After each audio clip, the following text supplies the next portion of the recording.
It is a frightening reality. You know, schools always hope for the best to start the school year, but make no mistake, they prepare for the worst. And it's amazing to see the technology right now. There are bulletproof backpacks, on-demand background checks, and even ballistic storm shelters, if you can believe that. Well, 2 Works for You reporter Megan Allison shows us the lengths and the latest technology schools are going to stop an intruder. In the wake of recent school shootings, campuses in Oklahoma are looking to see how they can be one step ahead. They tell me this is an ongoing conversation to be prepared for any worst-case scenario. If that person is distracted at all, a person could go straight around this corner and up the stairs into classrooms or down this hallway where our 5th graders are. Jenks Public Schools is reevaluating, looking at any potential holes in safety.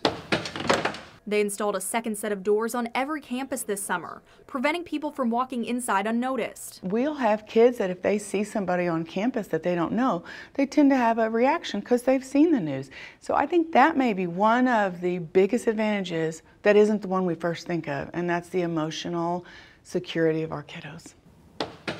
It's a system Sand Springs has had in place for the last few years, a single monitored entrance into the lobby.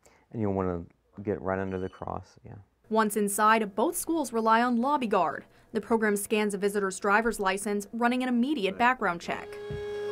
A badge is only printed for those who pass. Failed checks are emailed to staff, and the intruder is asked to leave. But in every school shooting, it seems like something else new comes up. Another threat, another way in, another hole in our security system comes up. So that's the hopeless feeling, is feeling like you're always running a step behind. Districts like Jenks and Sand Springs have developed safety committees. They meet monthly to discuss new technology, things like devices that can be put under doors or across doorknobs. So we had to make some changes as things changed around us in the country, and so we've looked into the things that has been successful in some areas and then tried to adapt those here. Once on campus, Charles Page High School students may be required to wear identification. It's something school administrators are considering this year.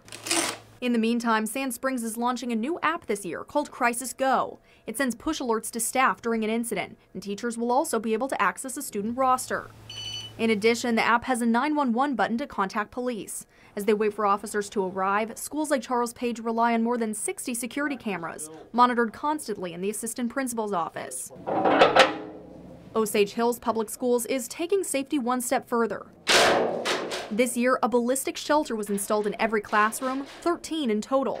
There are 3 bolts here that lock into place, an additional deadbolt. A setup like this does not come cheap. Every shelter this size costs around $12,000. For this district, in Oklahoma's largest county, it's all about timing. It could take as much as 40 or 45 minutes for somebody to get here. Even if they relied on Bartlesville police, school staff tell us that could take up to 15 minutes. Immediate lockdown goes into effect. Kids could be in the shelter in 30 seconds. These shelters are level 2 ballistic proof and could withstand shots from a handgun. The doors are locked and the kids are shepherded into the shelters. The doors locked from the inside. And so you have immediate protection here, you have a barrier at the door. This company continues to talk to schools across Oklahoma as they develop even stronger shelters that would hold up against just about anything. For local families, the concept brings peace of mind. All we had before was just either you would have time to get them down in the basement and get them under the desk. That's all we had. He's protected. I know he's protected. There's so many other schools. There's so many different kids in so many different schools that don't have this option. From the shelters to the cameras indoors, administrators tell me bond measures paid for all the technology. They plan to propose more bonds to stay ahead of the curve in the years ahead. Megan Allison, 2 Works for You.